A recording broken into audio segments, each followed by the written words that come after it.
এবং আগামীকালকে সকাল 10টার মধ্যে যদি আমরা সঠিক কোনো সিদ্ধান্ত না পাই, তাহলে যমুনা ঘেরাও কর্মসূচি সদস্যদের অধিকার ফেরত পাওয়ার জন্য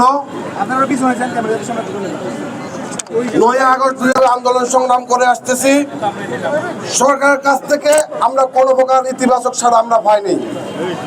আমরা চেয়েছিলাম ছাত্র জনতার সরকার এসেছে, গণ অভ্যুত্থানের সরকার এসেছে, হয়তো আমরা সুস্থ একটা বিচার পাবো। এটা আমরা না, পুরো বাংলাদেশের আপামর জনতা চেয়েছিলেন। কিন্তু দুঃখের বিষয়, দাগি দাগি আসামি উনারা জামিন পেয়েছেন, মুক্তি পেয়েছেন এবং উনাদের মামলা খালাস হয়েছে, কিন্তু বিডিআরের বেলায় কোনো প্রকার পদক্ষেপ নিচ্ছে না। গতকালকে আপনারা দেখছেন আমরা সচিবালয়ে গিয়েছি, আমরা কোনো প্রকার সঠিক সিদ্ধান্ত আমরা পাইনি। তার পরিপ্রেক্ষিতে আজকে আমরা ব্লকেট প্রোগ্রামে এসেছি।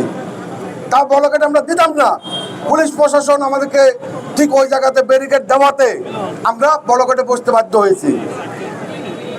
আমাদেরকে পুলিশ প্রশাসন বলেছেন আগামীকাল সকাল 10টার মধ্যে সাক্ষাৎ করাবেন।